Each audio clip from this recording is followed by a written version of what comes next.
segunda página. Habíamos visto en las lecciones anteriores que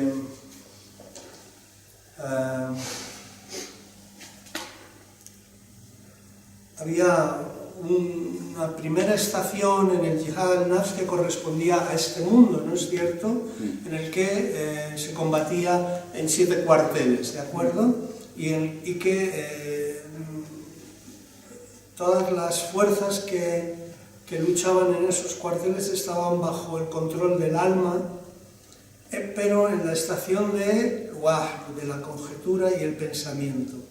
Y dependía de cómo el pensamiento las utilizase, si las utilizaba para uso propio de Satanás o si las utilizaba al servicio de la razón y la ley divina, pues entonces, digamos, las fuerzas del bien o las del mal se apoderaban de esos cuarteles, ¿no?, y los utilizaban y los ponían a su servicio. Y habíamos visto que en ese combate había herramientas y condiciones para luchar. Una de ellas era la reflexión, que nos llevaba a considerar la obligación que tenemos hacia quien nos ha proveído de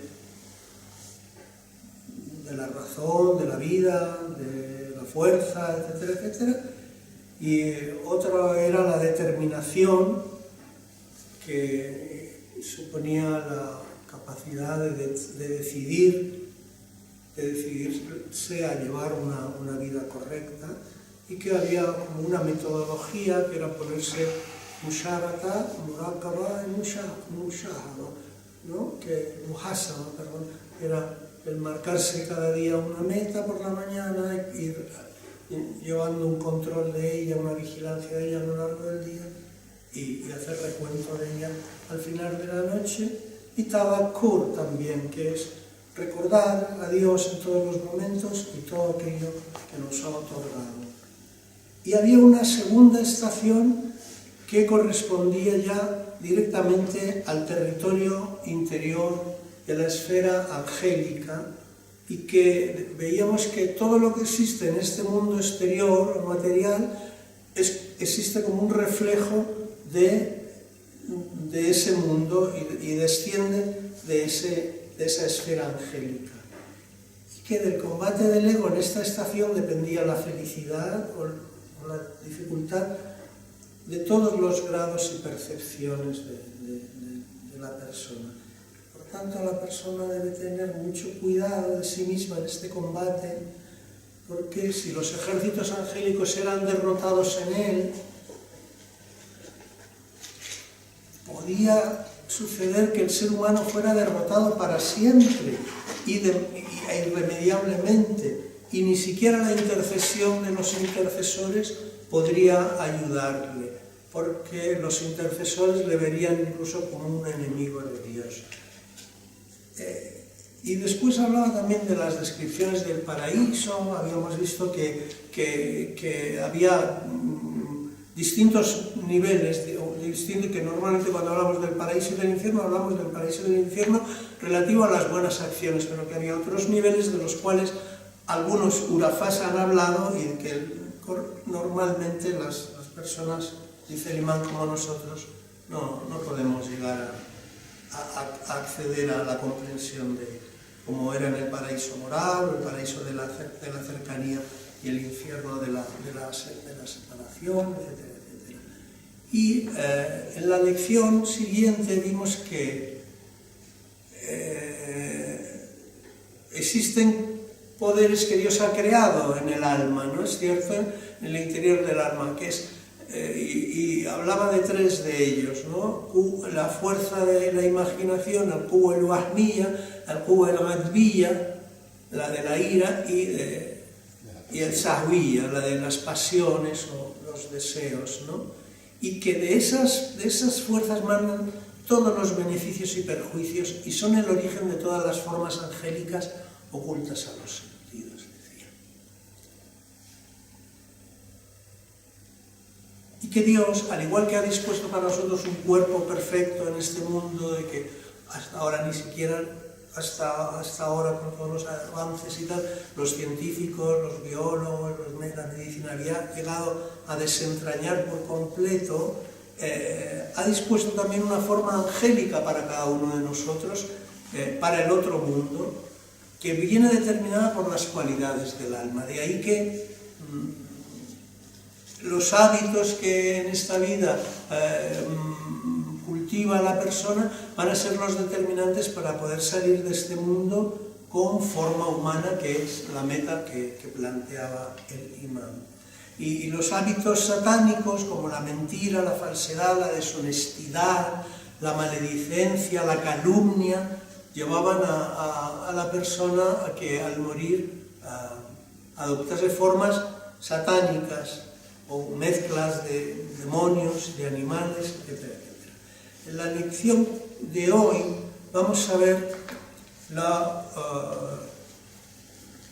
cómo actúa la fuerza al-Quwwa al-Wahmiyya, o bueno, cómo actúan todas ellas, ¿no?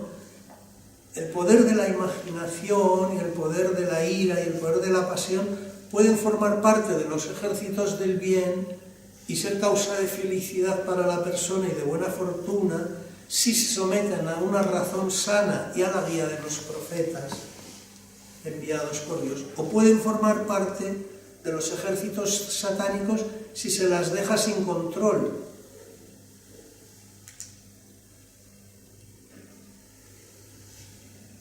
Y entonces el poder de la imaginación gobierna a las otras dos fuerzas.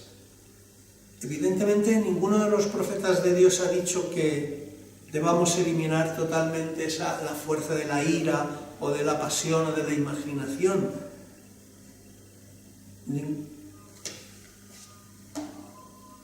Ninguno de los que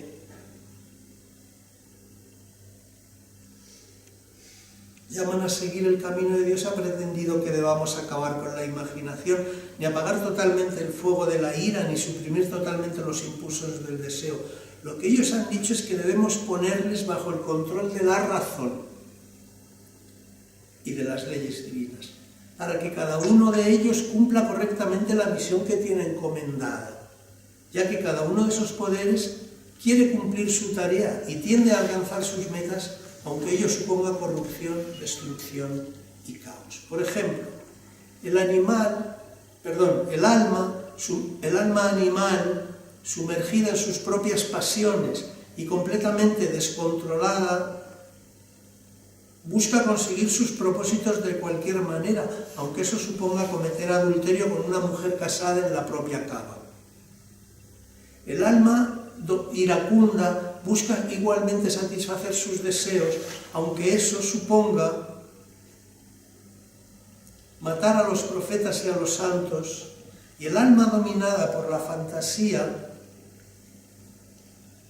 por fantasías satánicas, querrá hacer lo que le apetezca, aunque ello suponga corromper en la tierra y crear el caos en el mundo. Los profetas, la paz sea sobre ellos, vinieron con leyes y las escrituras sagradas descendieron a ellos para enseñarnos a refrenar los excesos de los instintos y a colocar la naturaleza bajo el control de la razón y de las leyes divinas, para conducirla hacia el equilibrio y educarla de manera que no salga del punto de equilibrio que le dictan la razón y los mandatos de Dios. Así pues, toda alma que confronte su propia alma con las disposiciones divinas y con la luz de la razón, obtendrá la felicidad y será de la gente que se salva. Y si no, que busque refugio en Dios bendito y ensalzado de las adversidades, de las desgracias, tinieblas y dificultades que habrá de enfrentar y de las formas bestiales y horrorosas que adoptará en el mundo intermedio, en la tumba, el día del juicio y en el infierno, como resultado de las malas cualidades que adquirió y de su moral corrompida. Debes saber que la primera condición para combatir en esta estación del alma y en otras estaciones, y lo que te permitirá salir victorioso frente a Satanás y sus ejércitos, es el control de las alas de la imaginación, ya que la imaginación es como un ave que vuela sin descanso y que va a posarse en la rama de cualquier árbol. Y eso es causa de toda una serie de desgracias. La imaginación es uno de los medios que Satanás utiliza para perder a la persona e incitarle a cometer actos innobles. La persona combatiente, el mujahid, entregada a su autocorrección y deseosa de purificarse interiormente y de eliminar de su alma los ejércitos demoníacos, deberá tomar en sus manos las riendas de su imaginación y no permitirla que vuele donde ella quiera e impedir el paso a las fantasías vanas y corruptas y a los pensamientos pecaminosos y satánicos, haciendo que su imaginación esté siempre ocupada con ideas nobles y puras. Este punto es muy importante, porque, si veis, dice, no permitirla que vuele donde ella quiera e impedir el paso a las fantasías vanas y corruptas. Normalmente es algo en lo que caemos con mucha frecuencia. La imaginación tiende a eso, tiende a imaginar situaciones en el futuro y la mayoría de la gente vive pendiente de ese tipo de cosas, por ejemplo. Pero bueno, si no tienes seguridad social, cuando seas mayor y estés enfermo, ¿qué vas a hacer? ¿Dónde vas a vivir? ¿De qué vas a vivir? ¿Quién te va a cuidar? ¿No? Este es un ejemplo muy corriente de un uso, de un vuelo vano de la imaginación, porque primero, porque nuestra vida está en manos de Dios. Cuando nacemos a este mundo, Dios decreta si vamos a ser hombres o mujeres, el tiempo que vamos a estar en este mundo y la provisión de la que vamos a disfrutar. Segundo, porque imaginar lo que va a pasar es algo absolutamente gratuito. Quiere decir que igual que pensárselo, podrías pensar, bueno, pues cuando sea mayor me habré hecho rico porque alguien me va a regalar una fortuna y es igual de gratuito pensar lo uno que lo otro. Hay un médico que se llama Chopra, Deepak Chopra, es un médico de origen indio que estudia en los Estados Unidos medicina. En un momento dado vuelve a la India y empieza a estudiar los Vedas y la medicina ayurvédica con un maestro, con un swami, con un maestro espiritual hindú. Entonces cuando vuelve, después de un tiempo el maestro dice, bueno, pues ahora vuelve a Occidente y como tú sabes cómo hablar el lenguaje de la gente, pues explícales todo esto en un lenguaje que puedan entenderlo. Entonces una de las cosas que me sorprendió cuando lo leí por primera vez es que decía, la mente genera el cuerpo. ¿Cómo? ¿La mente genera el cuerpo? Sí. Y explica cómo, ¿no? No me voy a extender mucho, pero empieza a explicar que el efecto que tienen los pensamientos en las enfermedades y en la salud de las personas. Nosotros vemos el cuerpo humano como algo fijo, por ejemplo, un hueso, los huesos, ¿no? El hueso es una cosa sólida. Bueno, pues en 7 años no queda ni una célula de calcio de la que tienen en este mismo momento nuestros huesos.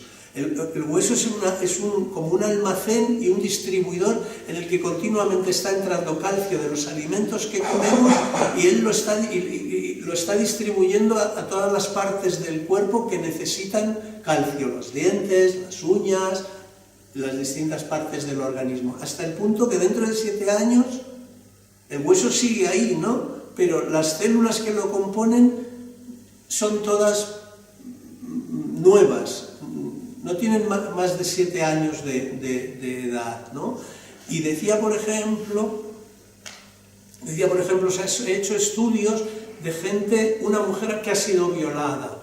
Entonces, cuando se le ha pedido que reviva esa situación y la cuente, se ha visto que segrega el mismo nivel de adrenalina que si la estuvieran violando en ese momento, ¿no?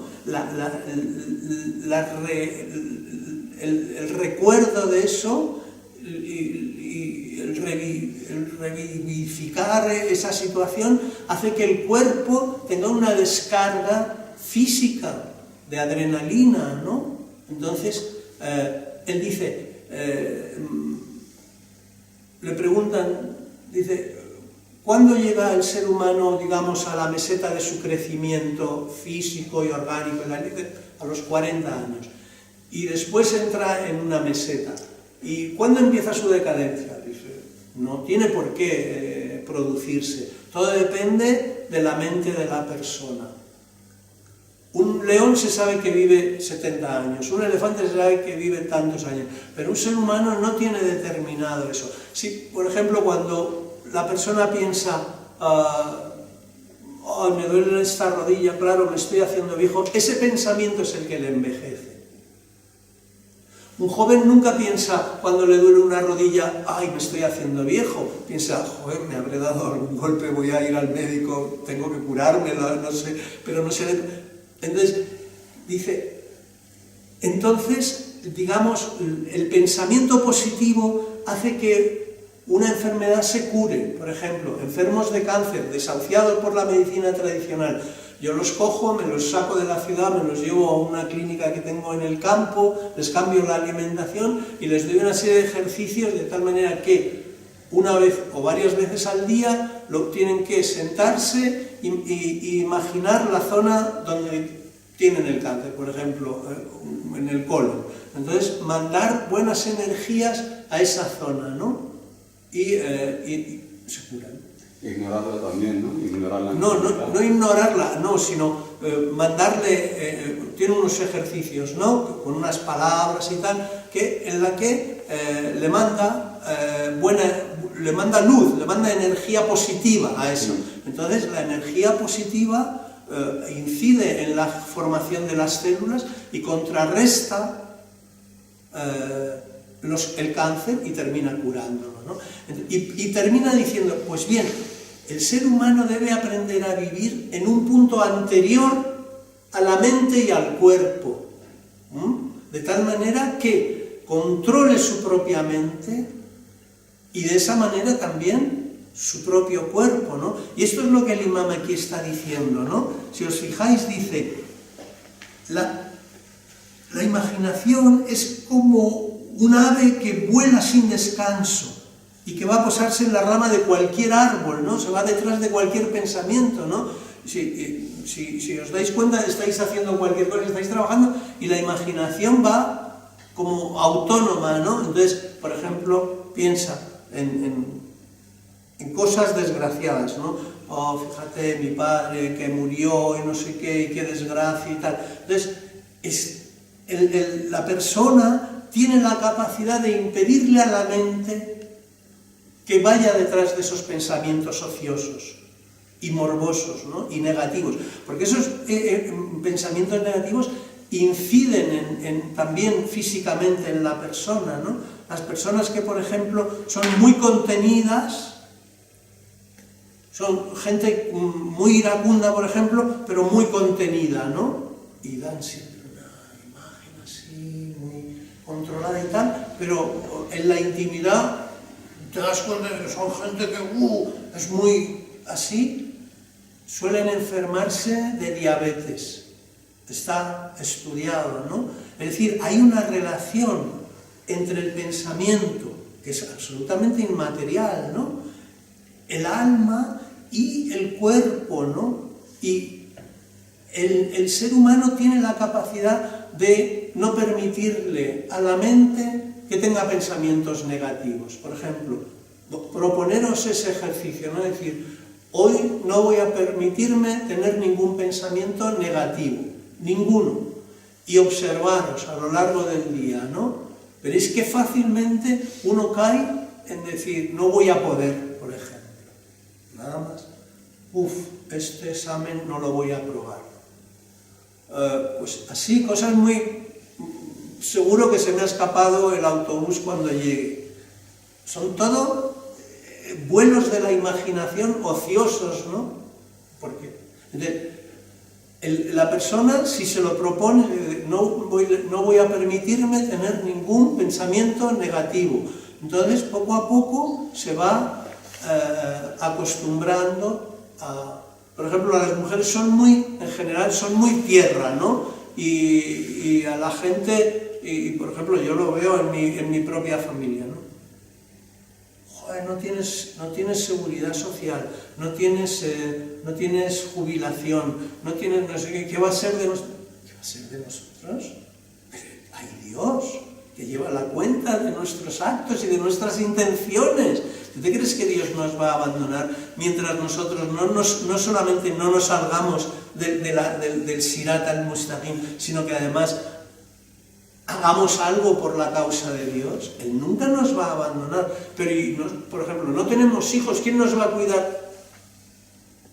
Dice Allah en el Corán, a quien sale de su casa buscando a Dios y a su mensajero, Allah le abre una puerta en los cielos por la que le hace llegar la provisión sin que ni él mismo sepa cómo. Él lleva la cuenta. Entonces, parte de la educación del alma es esa, es no permitir que la imaginación vuele a su antojo, aprender a controlarla, porque ese vuelo descontrolado de la imaginación es el que utiliza Satanás, como dice Dios en el Corán, como dice Allah subhanahu wa ta'ala en el Corán, para inducirnos los miedos. El creyente, aquel que realmente ha puesto su vida en manos de Dios y sabe que Dios existe y sabe que Él sabe mejor lo que nos conviene que nosotros mismos, entre otras cosas porque Él es el que escribe el guión y nosotros somos los que a duras penas vamos leyendo cada día una paginita del día que nos corresponde, y pone su vida en sus manos, se despreocupa de todo, deja de tener miedo por nada. ¿Por qué? ¿Miedo de qué? ¿Miedo de que ahora van a entrar aquí unos wahhabis y nos van a matar? Si Dios quiere. Y si no, aunque el mundo entero se junte para tratar de perjudicarte, no te va a poder perjudicar, ¿no? Entonces, digamos, eso sería un ejemplo de control absoluto de la mente, amparándose precisamente en la certeza del amparo divino, ¿no? Y de cómo funciona la misericordia divina, ¿no? Y no permitirla que vuele donde ella quiera e impedir el paso a las fantasías vanas. No solamente al pensamiento de mira qué tía más buena, cómo me la tiraba, no necesariamente eso, ¿no? Simplemente ejemplos como los que he puesto, no hace falta que sea un pensamiento tal, sino simplemente dejar que la imaginación vuele sin sentido, ¿no? Para acá o para allá, para el pasado o para el futuro. Entre otras cosas, porque solamente este momento, si os dais cuenta, vivimos en un presente continuo.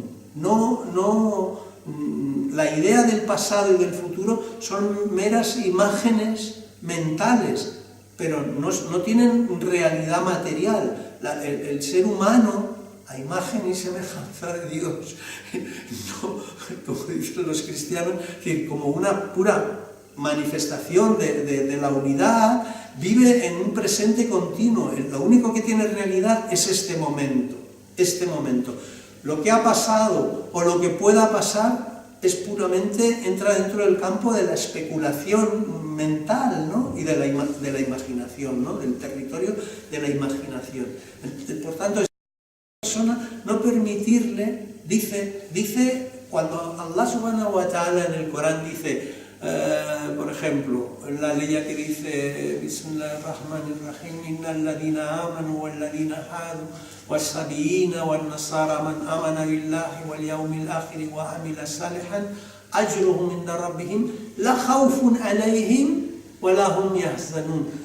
Aquellos que creen en Dios en el día del juicio y obran rectamente no tendrán que temer, y obran rectamente, su recompensa está junto a su Señor, no tendrán que temer y no estarán tristes. Y lo repite muchas veces en el Corán. La khawfun alayhim wa lahum yahzanun. Dicen los mufassirin, no tendrá que temer por lo que le depare el futuro, no temerá por lo que le depare el futuro, ni estará triste por lo que ha sucedido en el pasado. Lo que ha sucedido en el pasado ya está, pero su fe en Dios le coloca en la realidad de las cosas, le coloca en lo único que tiene realidad, que es el presente, y por tanto no se preocupa ni siquiera de las cosas mal que ha hecho en el pasado, o que piensa él que son malas que ha hecho en el pasado, porque, digamos, la fe le ha quitado esa carga de los hombros, como dice. Es que no os recordáis cuando erais enemigos y estabais al borde de un abismo y yo os quité el fardo que pesaba sobre vuestros hombros. La fe tiene ese efecto benéfico, ¿no? Que cuando descubres que Dios existe y que no está allí perdido en un último cielo, sino que está ahí delante de ti y dentro de ti, más cerca de ti que tu vena yugular, y que puedes establecer una relación con Él continua, ¿no? Entonces, ese peso de los errores que uno ha cometido en el pasado, o esos temores por lo que pueda traer el futuro, desaparece del creyente, ¿no?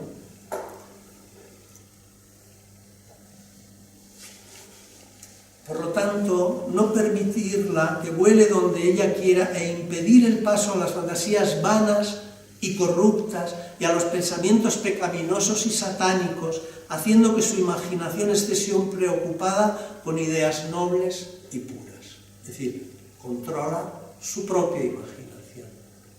Vive, de alguna manera, podríamos decir, sale del mundo de la dualidad, ¿no? Vive unificado, ¿no? Es capaz de controlar su mente y, por tanto, es capaz de controlar su cuerpo también, si quiere aplicar eso, ¿no? Por ejemplo, tiene una enfermedad, él tiene el poder de curarse, con la ayuda de Dios, ¿no? De proponerse, bueno, esta enfermedad que tengo la tengo que curar, ¿no? Y buscar médicos y medicinas también, pero sobre todo mantener una actitud positiva mentalmente en relación con sus problemas también físicos, ¿no? Es decir, bueno, voy a superarlos, ¿no? Aunque esto suponga al principio un cierto esfuerzo y Satanás y sus ejércitos traten de presentártelo como una tarea imposible de alcanzar, con un poco de atención y de cuidado se transformará en una labor fácil de realizar. Debes tener esto en cuenta. Cada vez que quieras prestar atención a un asunto inadecuado y pecaminoso, deberás apartar tu atención de él y pensar en otra cosa que tenga relación con cuestiones nobles y elevadas. Si ves que lo consigues, da gracias a Dios Altísimo por haberte concedido éxito y persevera en ello. Es posible que Dios, en su misericordia, te abra una vía de progreso espiritual que te guíe hacia el camino recto de la condición humana y haga que las tareas de la senda espiritual hacia Dios te resulten fáciles de realizar. Hemos visto que estábamos viendo que,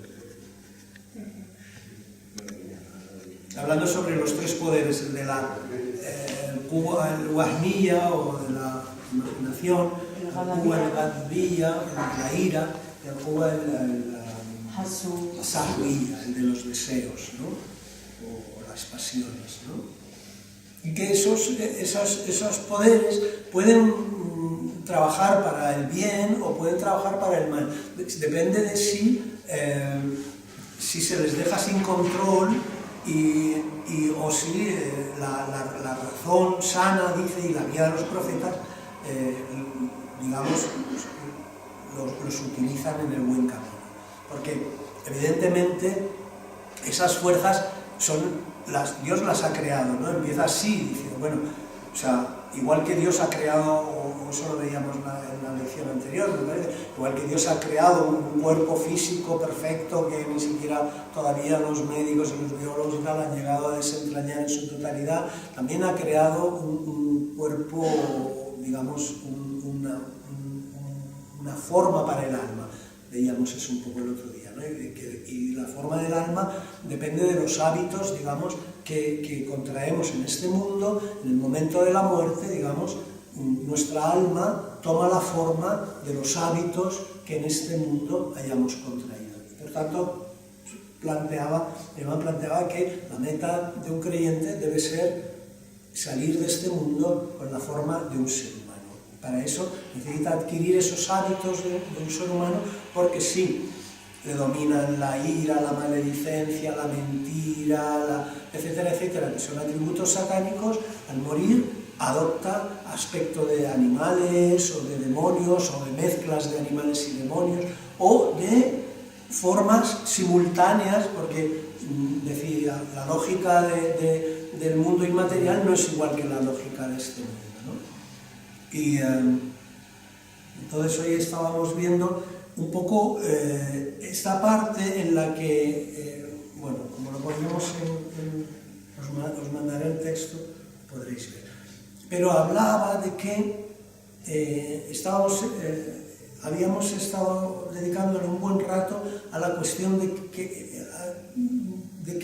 control de la imaginación, ¿no? Porque dice que la primera condición para combatir en la estación del alma, en la segunda estación, porque habíamos visto que la primera estación correspondía a este mundo, y era la de los 7 cuarteles físicos, ¿no? En las que se mezclan elementos incorpóreos e inmateriales, pero que fundamentalmente era una batalla que se libraba en el control de esos 7 cuarteles, y era la fuerza de la imaginación y del pensamiento la que decidía hacia qué campo llevarles, hacia el campo del bien o hacia el campo del mal. Y en la segunda estación, digamos, corresponde al territorio interior, a la esfera angélica, al malakut. Entonces, de todo lo que existe en el territorio exterior existe como reflejo y como algo que desciende del mundo del alma. De eso habíamos hablado en la lección anterior, ¿no? Como, digamos, la concepción akbariana, que el imán, digamos, es un discípulo de Ibn al-Arabi, ¿no? Entonces, la concepción akbariana, Dios crea lo que se llaman ayan zabet, es decir, las individualidades acabadas, las crea en el mundo de la idea pura, ¿no? Luego, por la fuerza y el poder de Dios, esas individualidades, es decir, cada uno de nosotros, todos los árboles, los pájaros, las estrellas, todo eso Dios lo crea como un pensamiento, ¿no? Como una idea acabada, pero y todo eso luego se va materializando, primero como la nube original, luego eso se va formando como núcleos de almas, etcétera, etcétera, y hasta que llegan a un mundo intermedio que se llama Alamul Mithal, en el que toman forma sin materia, ¿no? Son formas sin materia y que descienden, algunas de ellas descienden a este mundo, de manera que todo lo que existe en este mundo existe como reflejo de lo que existe en Alamul Mithal, aunque no todo lo que existe en Alamul Mithal se refleja en este mundo. Y también a nivel de la lucha del alma, dice que las batallas que se libran, dice el imán, en el mundo del alma, digamos, tienen su reflejo en este mundo, de manera que si en esa batalla las fuerzas del bien ganan, entonces también en este plano van a vencer, ¿no? De hecho, nuestros sabios dicen que las personas como nosotros, que en un momento dado hemos llegado al Islam, en realidad somos como almas que han estado prisioneras en este mundo. Somos almas que en el Alamul Arwah dijimos sí a Dios, ¿no? Porque en el momento en que cuando Dios pone a todas las almas ante Él, cuenta el Corán, ¿no? Y dice, Alastu bi rabbikum, ¿acaso no soy yo vuestro Señor? Y todos dijimos, Bala, sí. Entonces, después hay un hadith que dice, pues por la obediencia que me debéis, entrad en el fuego. Y ordena a todas las almas que ha creado que entren en el fuego. El profeta dice, y yo corrí y fui el primero en llegar. Y después de mí llegaron todos los seres, menos aquellos que tuvieron miedo y no se atrevieron a entrar en el fuego, y Dios les maldijo. Así por 3 veces, ¿no? Bueno, entonces, dicen nuestros sabios, la gente como nosotros son gente que en el mundo, en el Alamul Arwah, dijimos que sí a Dios y aceptamos su rabbanilla, pero al venir a este mundo venimos como almas ciegas, ¿no? Como almas prisioneras, ¿no? Y hay todo un proceso de evolución hasta salir a la luz de nuevo, ¿no?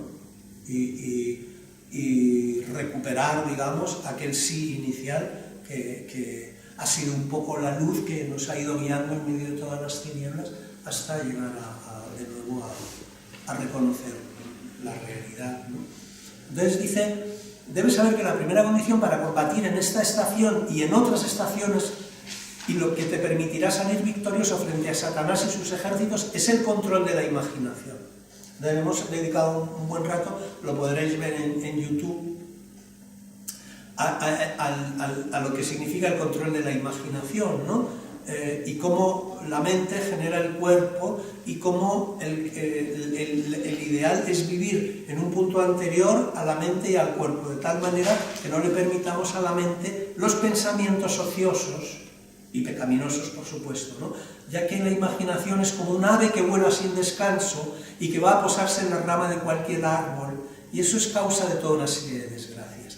La imaginación es uno de los medios que Satanás utiliza para perder a la persona e incitarle a cometer actos innobles.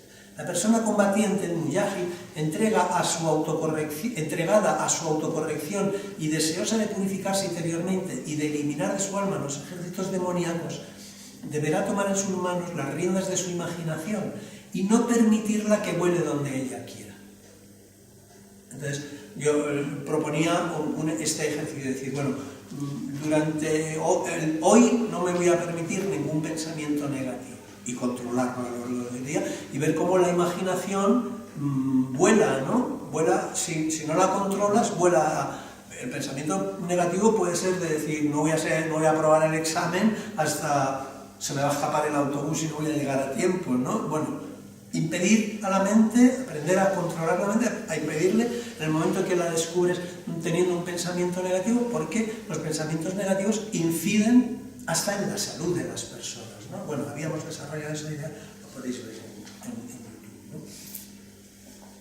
Aunque eso suponga al principio un cierto esfuerzo y Satanás y sus ejércitos traten de presentártelo como una tarea imposible de alcanzar, con un poco de atención y de cuidado, se transformará en una labor fácil de realizar.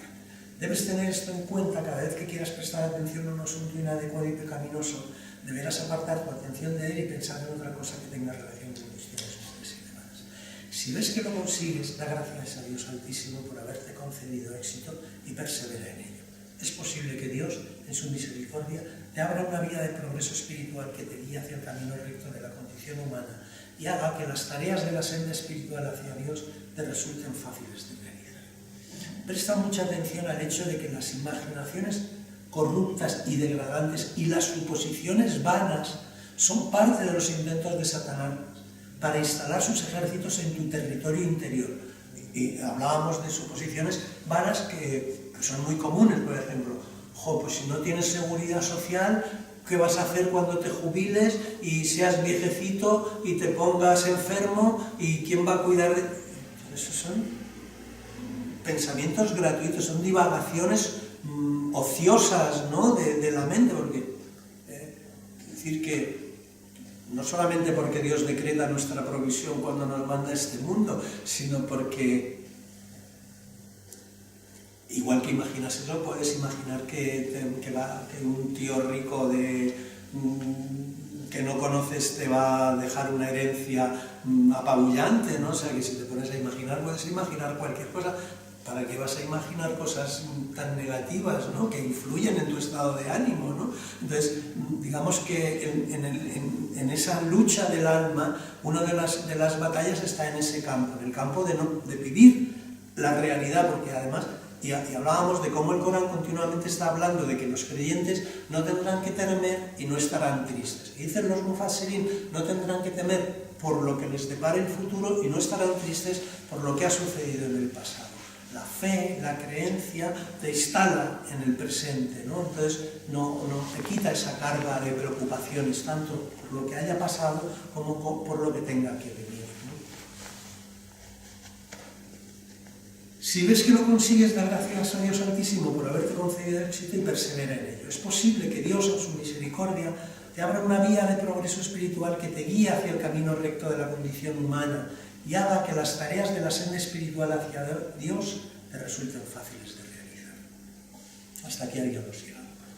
Presta mucha atención al hecho de que las imaginaciones corruptas y degradantes y las suposiciones vanas son parte de los intentos de Satanás para instalar sus ejércitos en tu territorio interior, y tú, que eres un combatiente esforzado contra Satanás y sus ejércitos, y que deseas hacer de tu alma un espacio puro dedicado a Dios, deberás tener cuidado en mantener alejado de ti a ese maldito, y a todas las fantasías que no sean del agrado de Dios Altísimo, hasta que, si Dios quiere, puedas arrebatar esta muy importante trinchera de las manos de Satanás y sus ejércitos.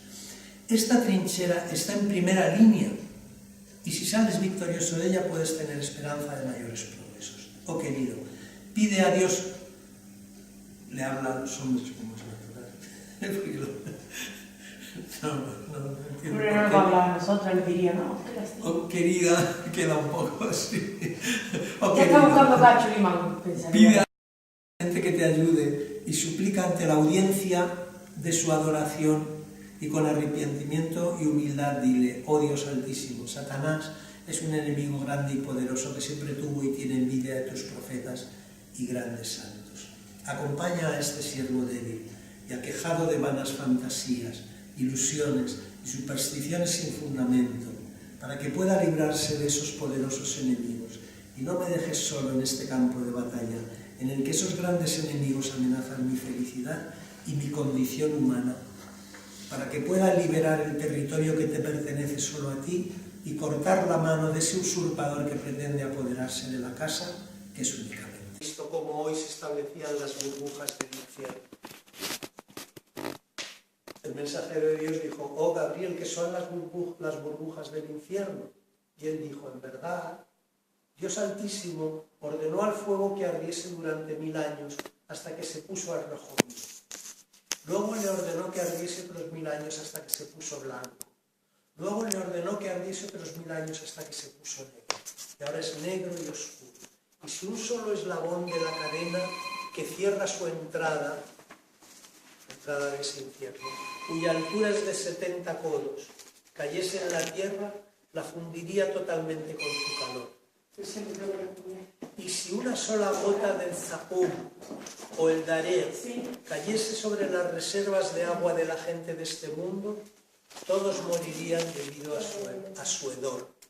Y dijo: entonces el mensajero de Dios lloró, y también lloró Gabriel, así que Dios Altísimo envió para ellos un ángel que les dijo: vuestro Señor os envía saludos y dice: en verdad os he librado a ambos de cometer pecados y por tanto de castigaros por ello. Eso es una referencia a Ilmul Yakin, Maksat 4, capítulo 15, sección 1, página 1032. Oh querido, existen muchos hadices como este. La existencia del infierno y sus dolorosos castigos son creencias establecidas de todas las religiones y las pruebas de ello son evidentes. Los gnósticos y los señores de los corazones han podido contemplar ejemplos de ello en este mismo mundo. Reflexiona atentamente en el contenido de este hadiz terrible. Si consideras la posibilidad de que sea cierto, ¿no debería eso hacerte sentir como un loco divagando sin sentido ni dirección por el desierto? ¿Qué nos ha sucedido para que nos encontremos hasta tal punto sumergidos en el sueño del descuido y la ignorancia? ¿Acaso también para nosotros, como para el mensajero de Dios y para Gabriel, ha descendido un ángel para anunciarnos que estamos a salvo del castigo divino? Incluso así, el mensajero de Dios y los santos no se libraban de temer a Dios hasta el final de sus días, y el sueño y el apetito se apartaban de ellos. Los santos de Dios llegaban al síncope de temor de Dios. Los lamentos, las súplicas y las confesiones espirituales de Ali ibn al-Hussein sobre la paz, que era uno de los imames purificados, rompen el corazón. ¿Qué nos pasa que no mostramos ninguna modestia ante la presencia divina y que nos comportamos con tanta falta de respeto ante la santidad y la sacralidad divinas? ¡Ay de nosotros por nuestra falta de atención! ¡Ay de nosotros cuando nos lleguen los difíciles momentos de la muerte! Ay de nosotros y de nuestro estado después de morir ante las dificultades del mundo al que vamos y ante el día de la resurrección y sus tinieblas. Ay de nosotros ante el infierno y sus castigos. Bueno, quedan solamente, lo voy a terminar porque queda una página y concluye, y es muy interesante no cortarlo, yo creo, sobre la cura de las enfermedades morales.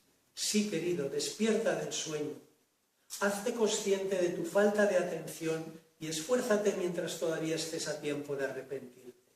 Considera el tiempo del que todavía dispones como un tesoro y mientras te quede vida, fuerza y juventud, no hayas sido derrotado por una moral corrupta y los hábitos viciosos no se hayan apoderado de ti, aprovecha la oportunidad y busca un remedio para eliminar tus malos hábitos y extinguir las llamas de los deseos inmoderados y de la ira.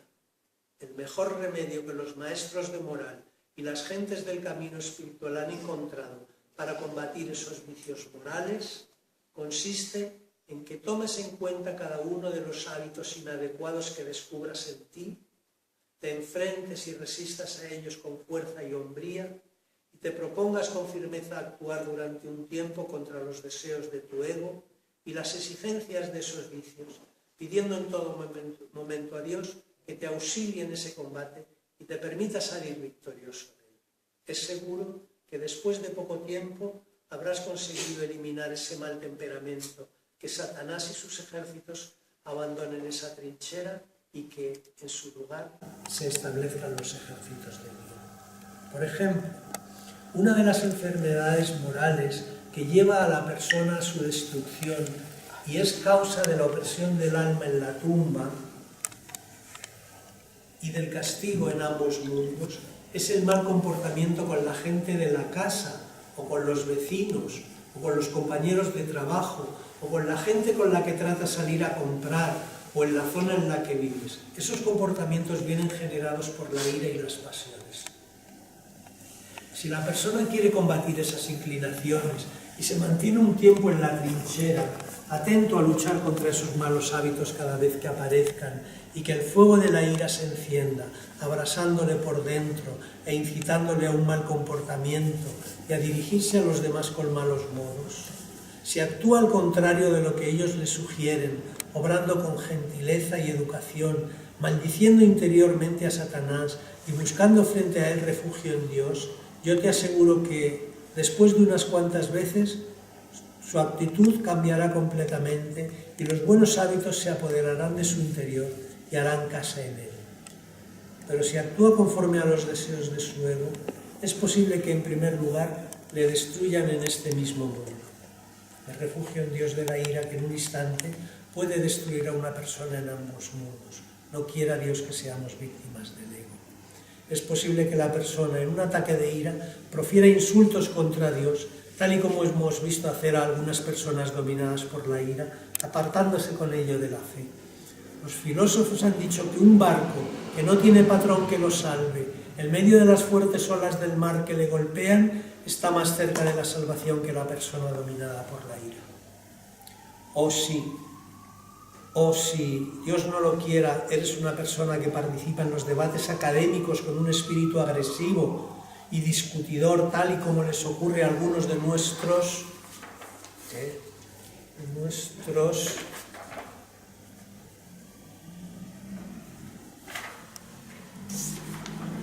estudiosos dominados por este mal, debes actuar un tiempo en contra de tu ego, particularmente en las reuniones generales llenas de sabios y gentes comunes. Si se suscitan debates y ves que la otra parte esgrime argumentos convincentes, tú debes admitir tu error y aceptar los argumentos de la otra parte. De esa manera existe la esperanza de que después de poco tiempo hayas podido eliminar ese vicio. Dios no quiera que las palabras de uno de los sabios y de los gnósticos sean ciertas cuando dice: me fue revelado en una visión que las disputas entre la gente del fuego, a las que Dios Altísimo se refiere, son los discutidores entre la gente de conocimiento y entre los transmisores de hadices. Si la persona piensa que es posible que esas palabras sean ciertas, debería esforzarse mucho para eliminar ese defecto. fue transmitido por muchos compañeros del profeta que vino a nosotros el mensajero de Dios un día que nos encontrábamos discutiendo un asunto relativo a la religión y se enfadó como nunca le habíamos visto enfadado. Después dijo: en verdad, los que existieron antes de vosotros fueron destruidos por eso mismo, por esto mismo. Apartaos de las discusiones, porque en verdad el creyente no discute.